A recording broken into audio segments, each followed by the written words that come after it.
telefone tocou. Eu atendi.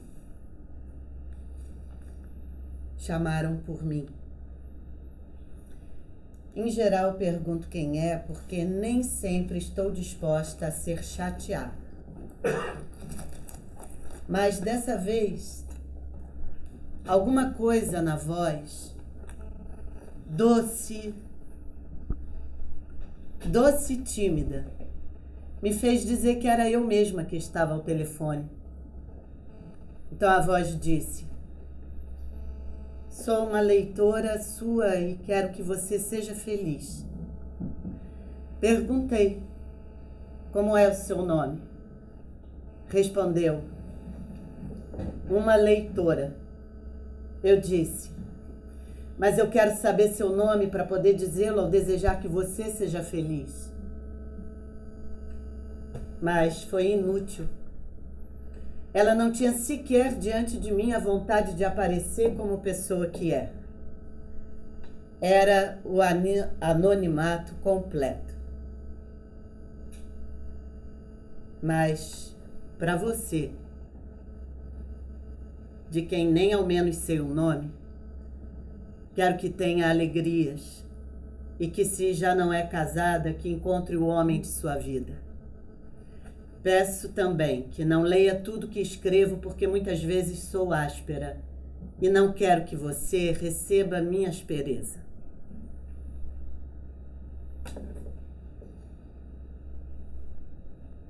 Tantos defeitos tenho. Sou inquieta, ciumenta, desesperançosa. Embora amor dentro de mim eu tenha. Só que eu não sei usar amor. Às vezes parecem farpas.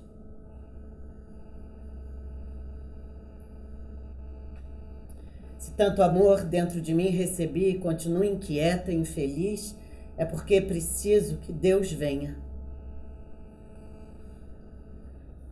Venha antes que seja tarde demais. Nesse mesmo instante, estou pedindo que Deus me ajude.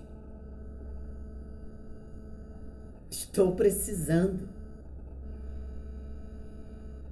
Precisando mais do que a força humana. E estou precisando de minha própria força. Venha, Deus, venha. Mesmo que eu não mereça, venha. Mesmo para os descrentes, há a pergunta duvidosa: e depois da morte? Mesmo para os descrentes, há o instante de desespero. Que Deus me ajude.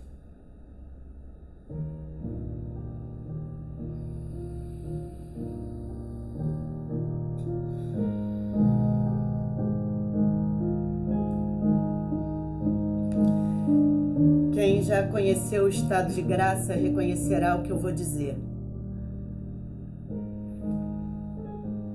Não me refiro à inspiração, que é uma graça especial que tantas vezes acontece aos que lidam com arte.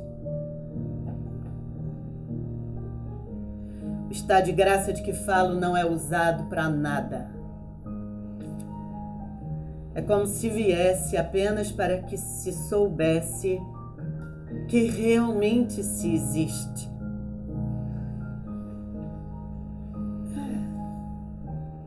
Nesse estado, além da tranquila felicidade que se irradia de pessoas e coisas, há uma lucidez que só chamo de leve porque na graça tudo é tão leve. É uma lucidez de quem não adivinha mais, sem esforço, sabe? Apenas isso. Sabe?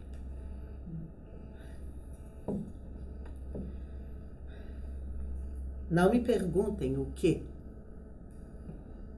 porque só posso responder do mesmo modo infantil. Sem esforço, sabe-se. E há uma bem-aventurança física que a nada se compara. O corpo se transforma num dom. E se sente que é um dom, porque se está experimentando numa fonte direta a dádiva indubitável de existir materialmente. No estado de graça vê-se às vezes a profunda beleza antes inatingível de outra pessoa. Tudo, aliás, ganha uma espécie de nimbo que não é imaginário. Vem do esplendor da irradiação quase matemática das coisas e das pessoas. Passa-se a sentir que tudo que existe, pessoa ou coisa, respira e exala uma espécie de finíssimo resplendor de energia.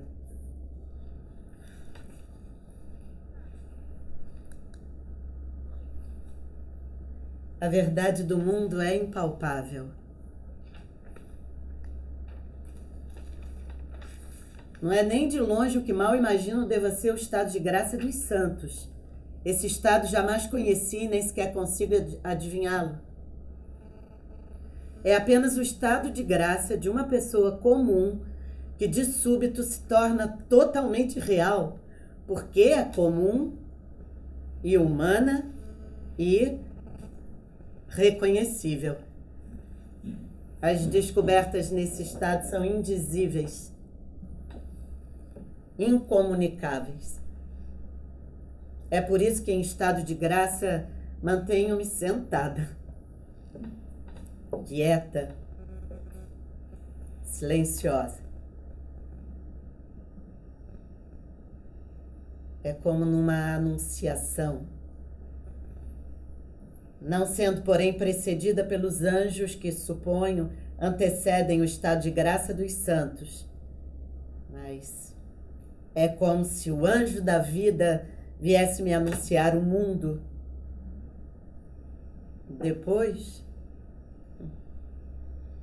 Depois lentamente se sai.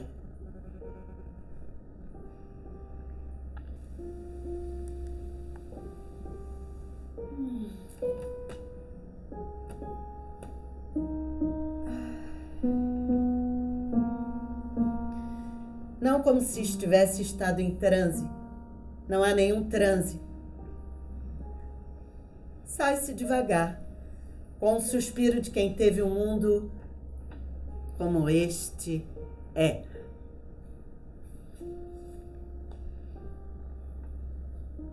E também já é um suspiro de saudade, pois tendo experimentado ganhar um corpo e uma alma e a terra, quer-se mais e mais.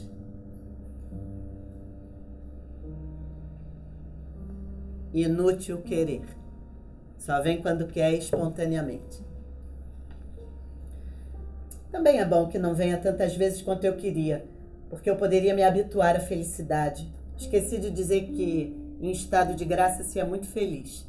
Habituar-se à felicidade seria perigoso.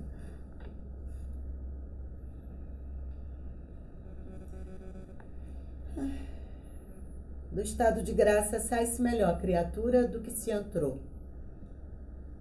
Experimentou-se alguma coisa que parece redimir a condição humana, embora ao mesmo tempo fiquem acentuados os estreitos limites dessa condição.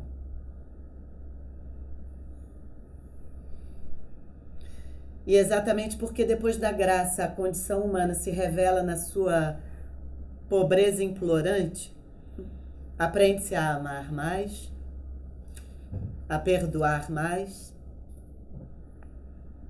a esperar mais. Passa-se a ter uma espécie de confiança no sofrimento e em seus caminhos tantas vezes intoleráveis. Há dias que são tão áridos e desérticos que eu daria anos de minha vida em troca de uns minutos de graça.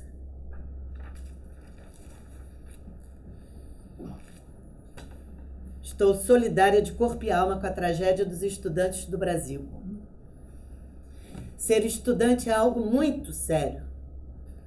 É quando os ideais se formam, é quando mais se pensa num meio de ajudar o Brasil.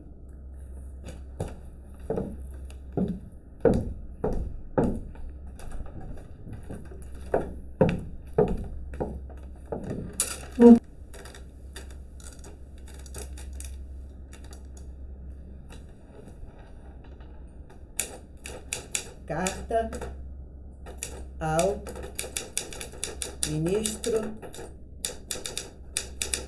da Educação. O senhor há de estranhar que uma simples escritora escreva sobre um assunto tão complexo como de verbas para a educação, o que no caso significa abrir vagas para os excedentes. Mas o problema é tão grave e por vezes patético que mesmo a mim, não tendo ainda filhos em idade universitária, me toca. O MEC visando evitar o problema do grande número de candidatos para poucas vagas, resolveu fazer constar nos editais de vestibular que os concursos seriam classificatórios, considerando aprovados apenas os primeiros colocados dentro do número de vagas existentes. Senhor ministro, ou senhor presidente, excedentes num país que ainda está em construção e que precisa com urgência de homens e mulheres que o construam? Só deixar entrar nas faculdades os que tirarem melhores notas é fugir completamente ao problema? O senhor já foi estudante? Sabe que nem sempre os alunos que tiraram as melhores notas terminam sendo os melhores profissionais, os mais capacitados para resolverem na vida real os grandes problemas que existem. E nem sempre quem tira as melhores notas e ocupa uma vaga tem pleno direito a ela. Eu mesma fui universitária e no vestibular classificaram-me entre os primeiros candidatos. No entanto, por motivos que aqui não importam, nem sequer segui a profissão. Na verdade, eu não tinha direito à vaga. Não estou de modo algum entrando em seara alheia. Esta seara é de todos nós. E estou falando em nome de tantos que, simbolicamente, é como se o senhor chegasse à janela de seu gabinete de trabalho e visse embaixo uma multidão de rapazes e moças esperando seu veredito.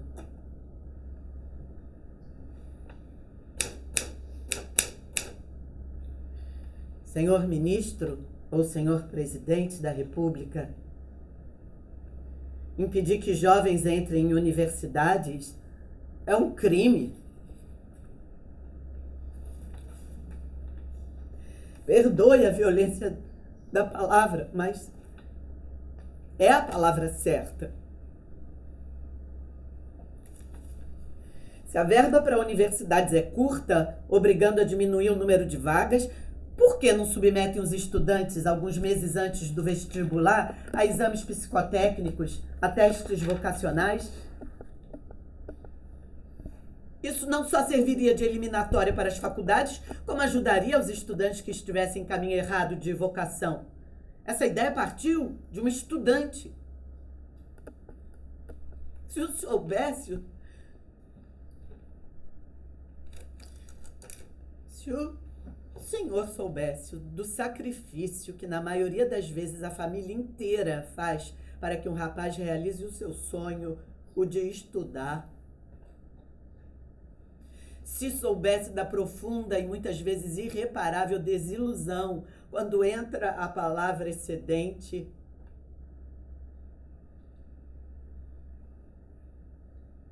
Eu falei com uma jovem que foi excedente. Perguntei-lhe como se sentira. Respondeu que de repente se sentira desorientada e vazia. Enquanto a seu lado rapazes e moças, ao se saberem excedentes, ali mesmo começaram a chorar. E nem poderiam sair à rua para uma passeata de protesto porque sabem que a polícia poderia espancá-los. O senhor sabe o preço dos livros para pré-vestibulares? São caríssimos. comprados à custa de grandes dificuldades pagos em prestação, e para, no fim, terem sido inúteis.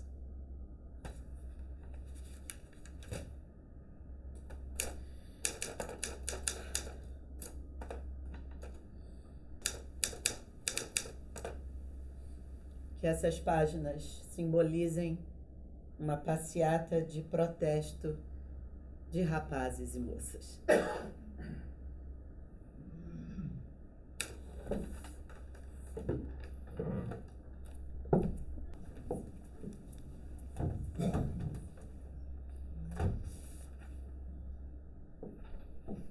Talvez seja uma das experiências humanas e animais mais importantes. A de pedir socorro e, por pura bondade e compreensão do outro, o socorro ser dado.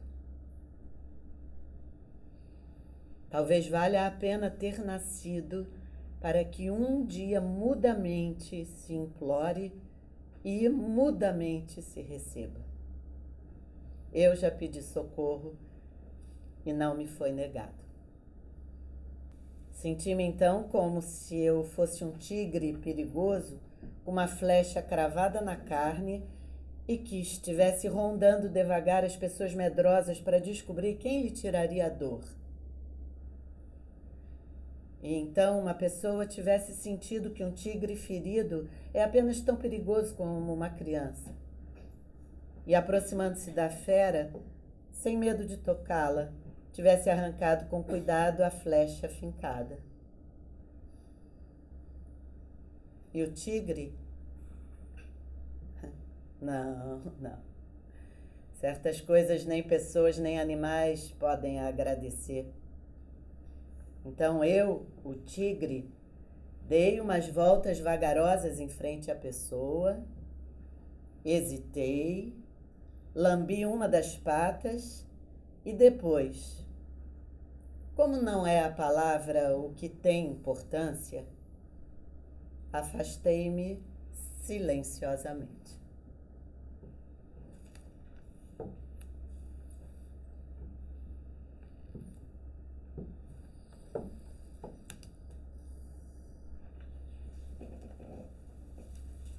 Eu acho que eu não poderia ser escritora. Eu sou tão resumida.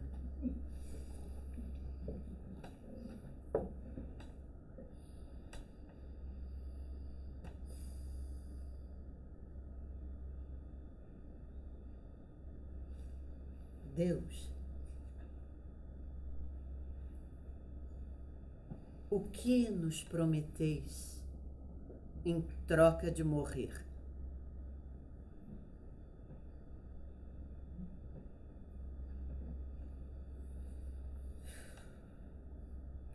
Detesto a morte. Matam-se índios desde que se descobriu o Brasil. Enquanto a terra for objeto de especulação, o Brasil estará em perigo. Se continuarmos a ser objetivos da ambição alheia, o brasileiro será um pobre coitado e continuar-se-á a matar não só índios, mas a nós também.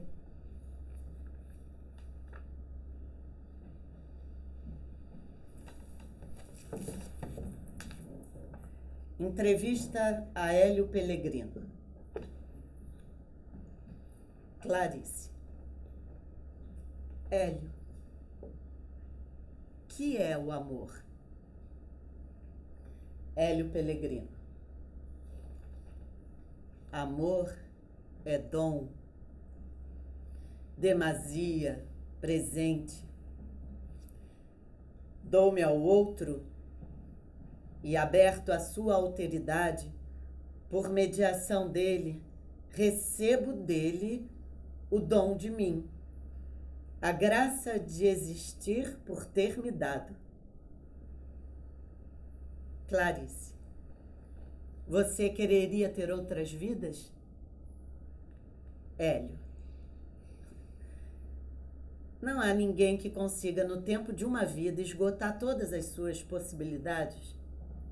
Se me fossem dadas outras vidas e outras vidas, gostaria de ser filósofo profissional, romancista, chofer de caminhão, morador em Resende apaixonado por uma moça triste debruçada à janela de uma casa saída de um quadro de Volpe, seresteiro, poeta, cantor, como a música de Chico Buarque, e marido de Clarice Lispector, a quem me dedicaria com veludosa e insone dedicação.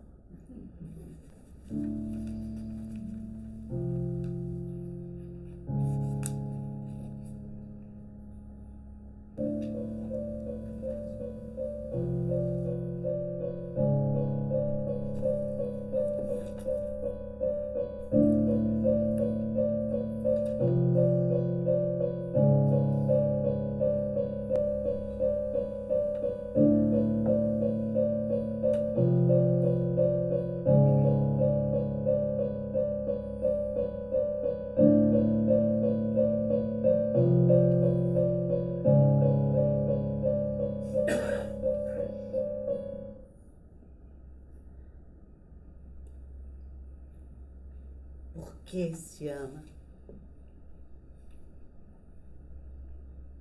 Por que se ama? Por que se odeia? Por que se morre?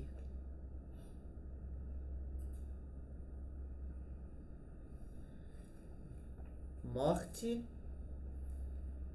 eu te odeio. Em minutos, espalhara-se a notícia. Uma baleia no Leme e outra no Leblon haviam surgido na arrebentação de onde tinham tentado sair, sem, no entanto, poder voltar. Eram descomunais, apesar de apenas filhotes. Todos foram ver, eu não fui. Uns diziam que a baleia do Leblon ainda não morrera, mas que sua carne retalhada em vida era vendida por quilos, pois carne de baleia era ótimo de se comer e era barato. Era isso que se corria pela cidade do Leme. E eu pensei, maldito seja aquele que a comerá por curiosidade. Só perdoarei quem tem fome, aquela fome antiga dos pobres. Outros, no limiar do horror, contavam que também a baleia do Leme, embora ainda viva e arfante, tinha seus quilos cortados para serem vendidos. Como acreditar que não se espera nem a morte para um ser comer outro ser? Eu não quero acreditar que alguém desrespeite tanto a vida e a morte, nossa criação humana, e coma ferozmente, só por ser uma iguaria, aquilo que ainda agoniza. Só porque é mais barato? Só porque a fome humana é grande? Só porque, na verdade, somos tão ferozes como um animal feroz? Só porque queremos comer daquela montanha de inocência que é uma baleia, assim como comemos a inocência cantante de um pássaro? E eu ia dizer agora com horror: a viver desse modo, prefiro a morte. E exatamente não é verdade. Sou uma feroz entre os ferozes seres humanos. Nós, os macacos de nós mesmos, nós, os macacos que idealizaram tornarem-se homens. E esta é também a nossa grandeza. Nunca atingiremos em nós o ser humano. A busca e o esforço serão permanentes. E quem atinge o quase impossível estágio de ser humano, é justo que seja santificado.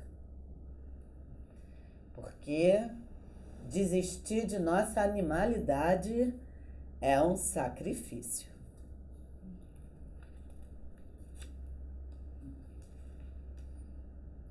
Pessoas que às vezes querem me elogiar chamam-me de inteligente.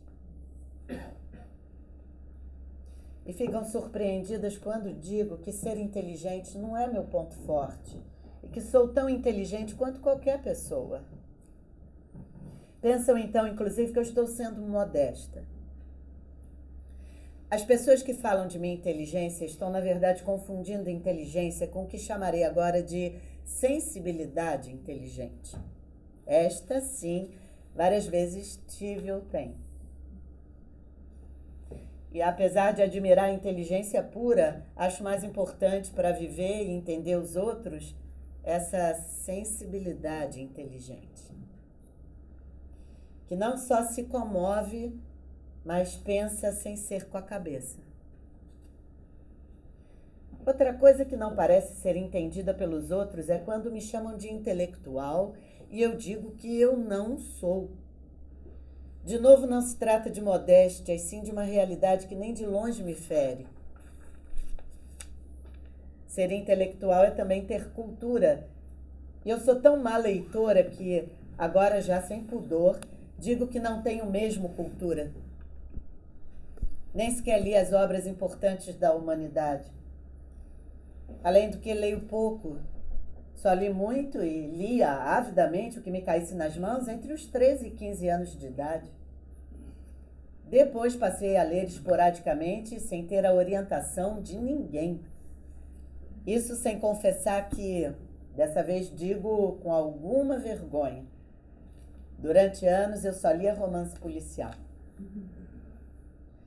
Hoje em dia, apesar de ter muitas vezes preguiça de escrever, chego de vez em quando a ter mais preguiça de ler do que de escrever.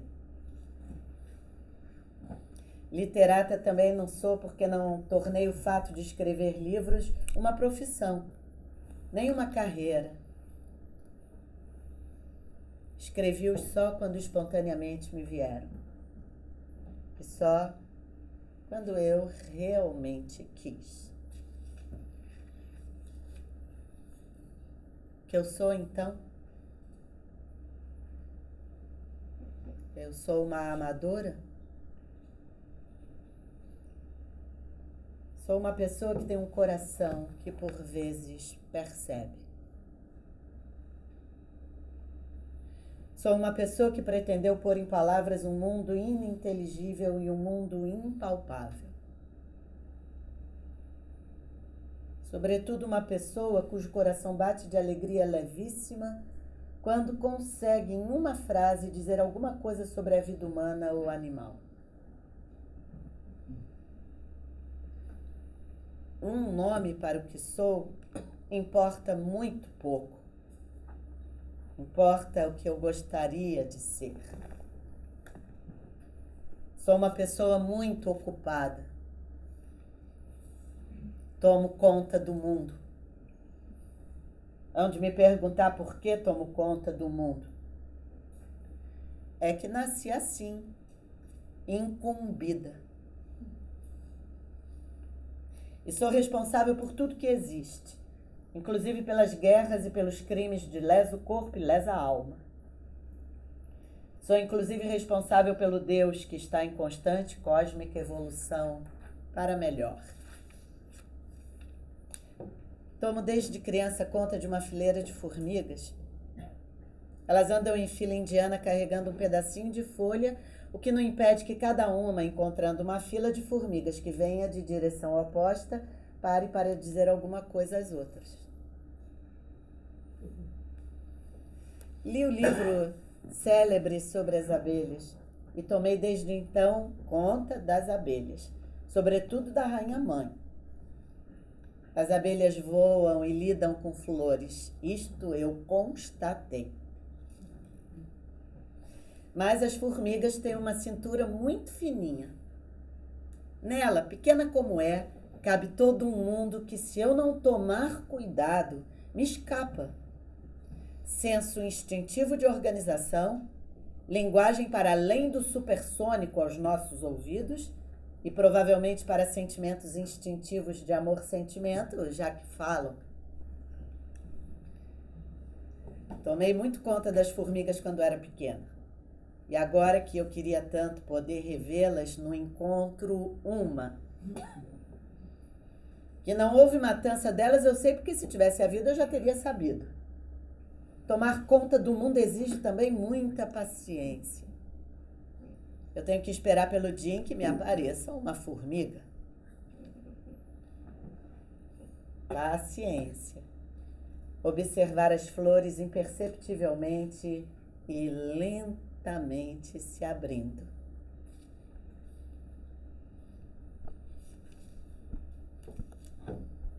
Tomo conta do mundo. Só não encontrei ainda a quem prestar contas.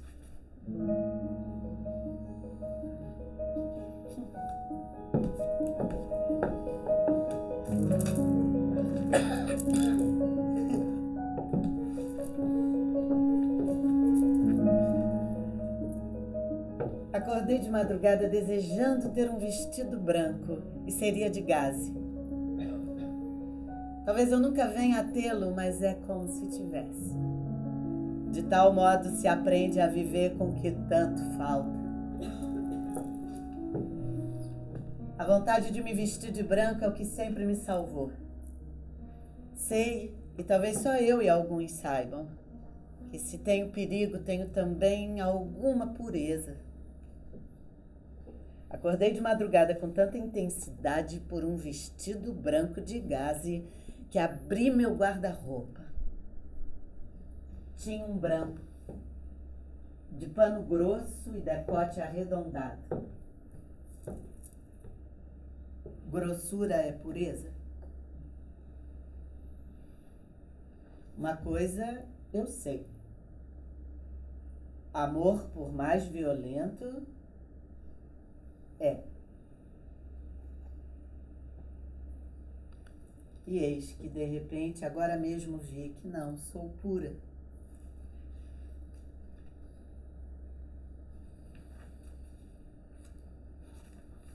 Um amigo meu diz que em todos nós existe o charlatão. Concordei. Sinto em mim a charlatã me espreitando.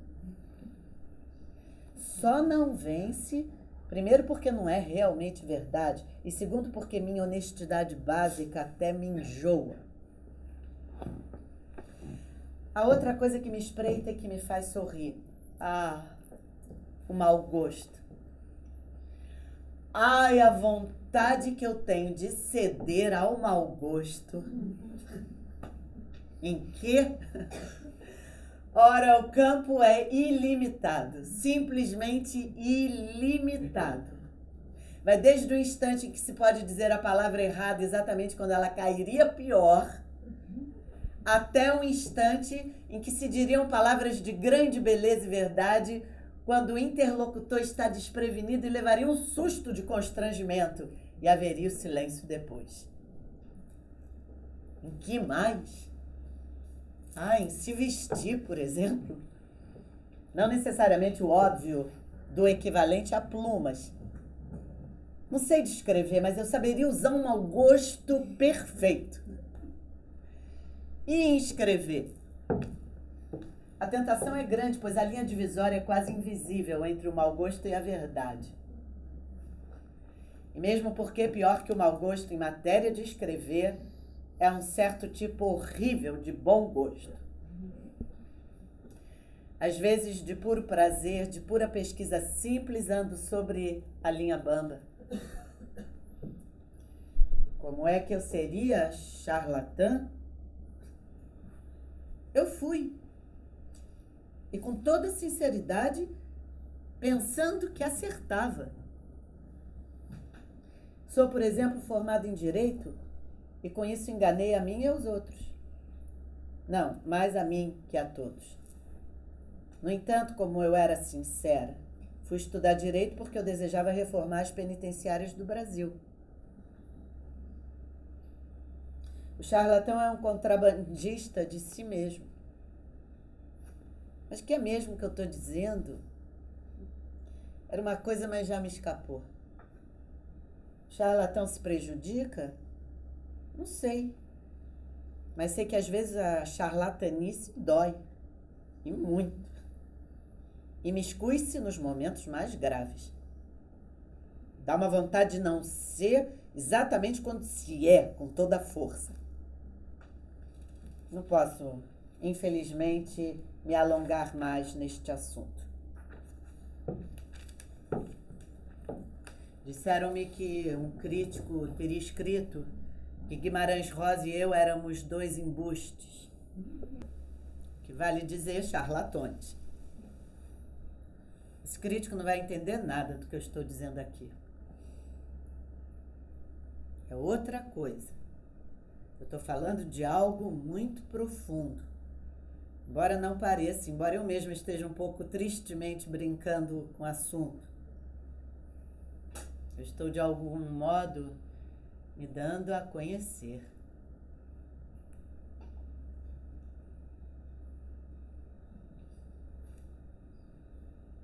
Perco minha intimidade secreta? Mas que fazer? É que escrevo ao correr da máquina e quando vejo, revelei certa parte minha. Eu acho que se escrever sobre o problema da superprodução de café no Brasil, terminarei sendo pessoal. Daqui em breve serei popular? Isso me assusta. Bem, vou ver o que eu posso fazer, né? Se é que eu posso. Antes de escrever para o Jornal do Brasil, só tinha escrito romances e contos. Ser cronista. Crônica, afinal, é o quê? Um relato? É uma conversa? É o resumo de um estado de espírito?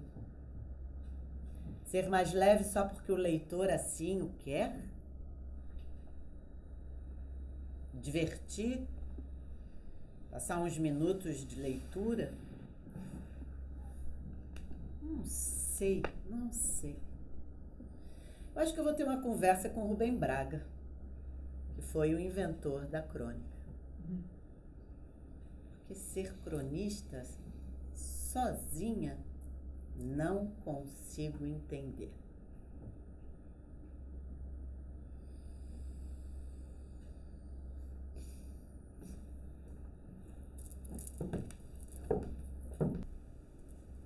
Olímpia.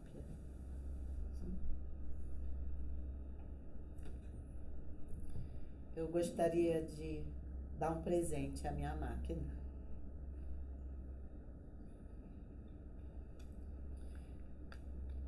Mas o que se pode dar é uma coisa que modestamente se mantém como coisa, sem a pretensão de se tornar humana.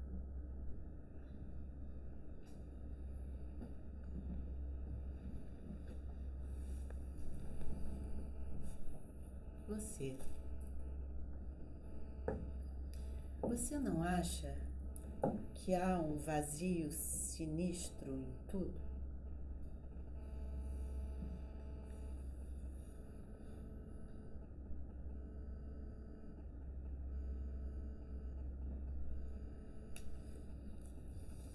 Que desastre! Deus do céu! Que desastre! O que estaria escrito no caderno?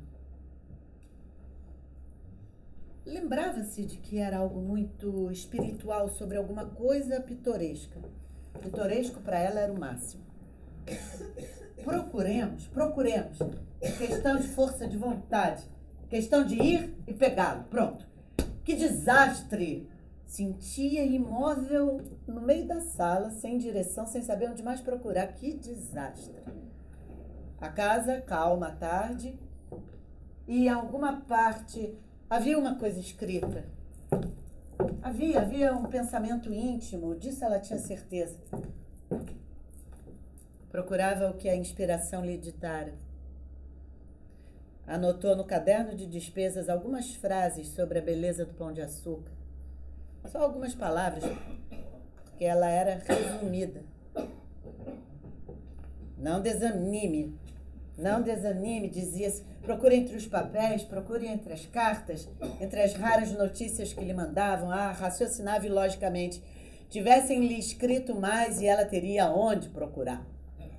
Mas sua vida ordenada era exposta, tinha poucos esconderijos, era limpa. O único esconderijo era sua alma, que uma vez se manifestara no caderno de despesas. Que desastre. Uma vez ou outra procurava de novo. De vez em quando se lembrava do caderno de despesas num sobressalto de esperança, até que, depois de alguns anos, um dia ela disse modesta: quando eu era mais moça, eu escrevia.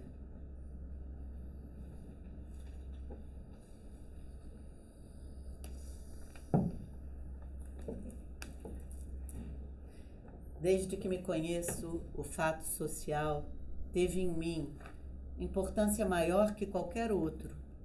Em Recife, os mucambos foram a primeira verdade para mim. Muito antes de sentir arte, senti a beleza profunda da luta. Mas é que tem um modo simplório de me aproximar do fato social. Eu queria era fazer alguma coisa, como se escrever não fosse fazer. O que não consigo é usar escrever para isso. Por mais que a incapacidade me doa, me humilhe. O problema de justiça é em mim um sentimento tão óbvio, tão básico, que eu não consigo me surpreender com ele. E sem me surpreender, eu não consigo escrever. E também porque, para mim, escrever é procurar. O sentimento de justiça nunca foi procura para mim. Nunca chegou a ser uma descoberta. E o que me espanta é que ele não seja igualmente óbvio em todos.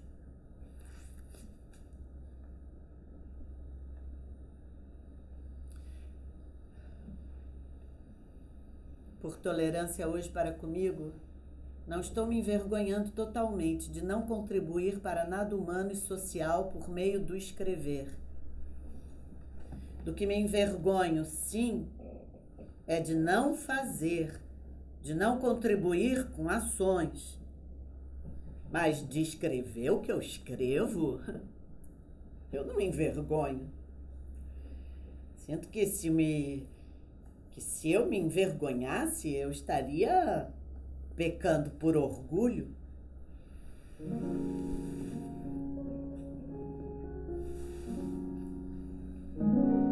Por quê? Por quê? Por que o sol é quente? Por que a lua é fria? Por que há doenças? Por que há saúde? Por que faço perguntas? Por que não há respostas?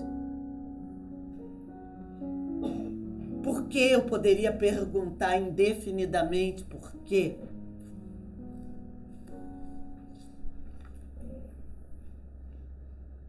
É por quê?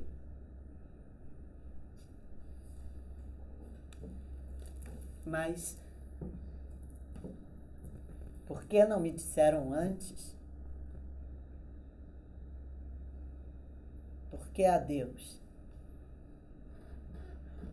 Por que até o outro sábado?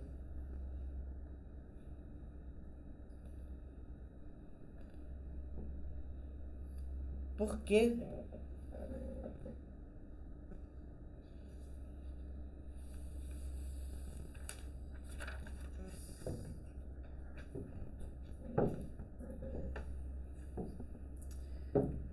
O meu descompasso com o mundo chega a ser cômico de tão grande. Eu consigo acertar o passo? Eu não consigo acertar o passo com ele. Eu já tentei me pôr a par do mundo e ficou apenas engraçado. Uma de minhas pernas sempre curta demais. O paradoxo é que minha condição de manca é também alegre, porque faz parte dessa condição. Mas se me torno séria, quero andar certo com o mundo, então me estraçalho, me espanto. Mesmo então, de repente, eu rio de um riso amargo que só não é um mal porque é de minha condição. A condição não se cura, mas o medo da condição é curável.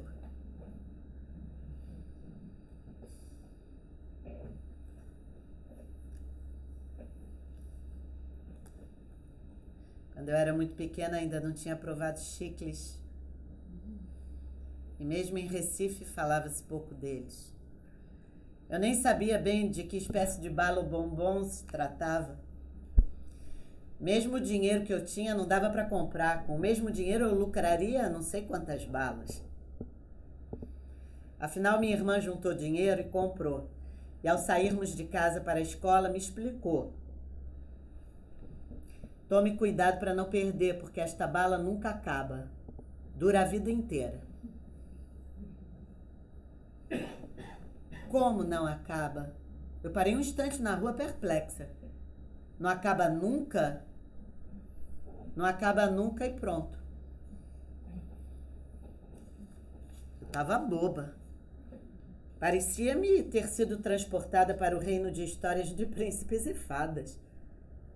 Peguei a pequena pastilha cor-de-rosa que representava o elixir do longo prazer. Examinei-a. Quase não podia acreditar no milagre. Eu que, como outras crianças, às vezes tirava da boca uma bala ainda inteira para chupar depois, só para fazê-la durar mais. E eis-me com aquela coisa cor-de-rosa de aparência tão inocente, tornando possível um mundo impossível do qual eu já começara a me dar conta. Com delicadeza, terminei afinal pondo chicle na boca. E agora, o que é que eu faço? Perguntei para não errar no ritual que certamente deveria haver. Agora chupe o chicle para ir gostando do docinho dele e só depois que passar o gosto você começa a mastigar. E aí mastiga a vida inteira. A menos que você perca, eu já perdi vários. Perder a eternidade?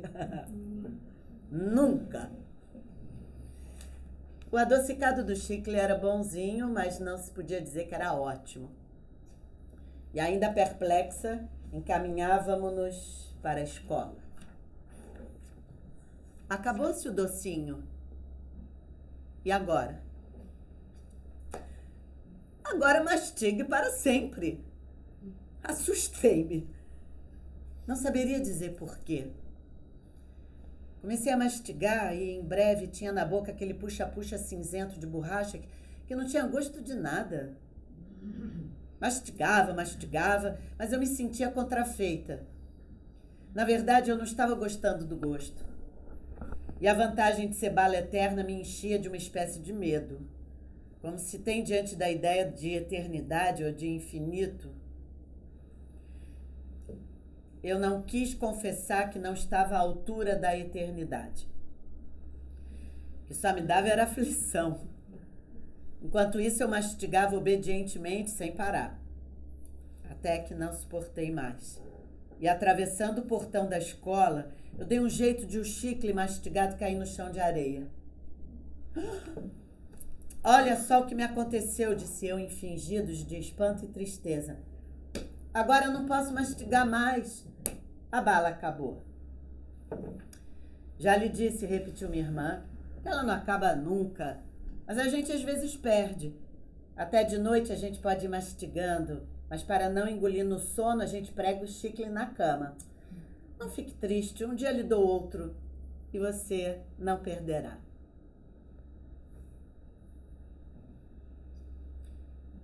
Estava envergonhada diante da bondade de minha irmã. Envergonhada da mentira que pregara, dizendo que o chicle caíra da boca por acaso. Mas aliviada. Aliviada, sem o peso da eternidade sobre mim.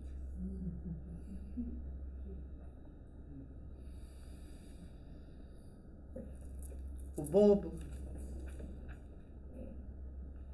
por não se ocupar com ambições, tem tempo para ver, ouvir, tocar o mundo. O bobo é capaz de ficar sentado quase sem se mexer por 2 horas. Se perguntado por que não faz alguma coisa, responde: estou fazendo, estou pensando. O bobo tem a oportunidade de ver coisas que os espertos não veem. O bobo ganha liberdade e sabedoria para viver. O bobo parece nunca ter tido vez, no entanto, muitas vezes o bobo é um Dostoiévski. O esperto vence com úlcera no estômago. O bobo nem nota que venceu. Aviso: não confundir bobos com burros. Os bobos com suas palhaçadas devem estar todos no céu. Se Cristo tivesse sido esperto, não teria morrido na cruz. Ser bobo é uma criatividade e, como toda criação, é difícil. Por isso que os espertos não conseguem passar por bobos. Bobo é Chagall, que põe vaca no espaço voando por cima das casas. É quase impossível evitar o excesso de amor que um bobo provoca. É que só o bobo é capaz de excesso de amor. E só o amor faz o bobo.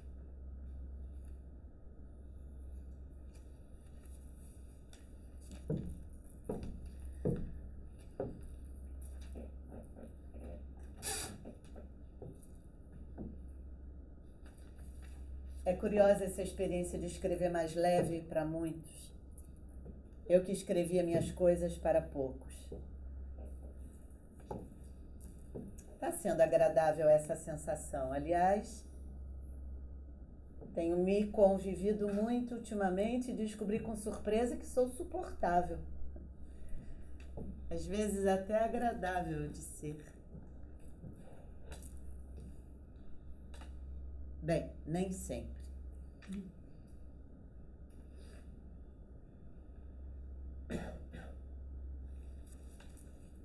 Você não acha que há um vazio sinistro em tudo?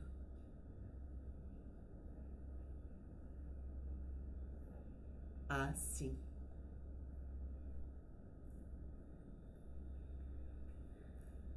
Enquanto se espera que o coração entenda.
Obrigada, é uma honra ler os textos de Clarice.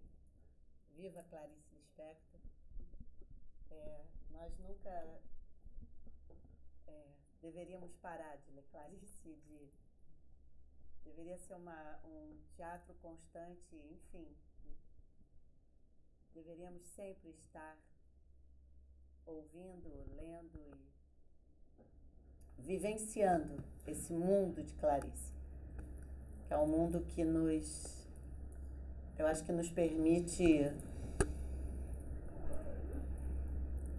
sermos humanos nesse lugar mais difícil, que é um lugar tão fronteiriço, né, entre tantas possibilidades. O animal, o espiritual, o afetivo, o que compreende, o que não compreende. Esse lugar onde tudo é vivido. Muito bonito. Tudo é vivido dentro de nós. Essa busca por uma linguagem, né? É o que dizem, né? Enquanto houver linguagem, há esperança. Na civilização. Quando a linguagem realmente terminar, seja ela qual for, a barbárie terá de fato vencido. Mas enquanto a linguagem for um instrumento real entre nós, há esperança. Então, viva Clarice Lispector!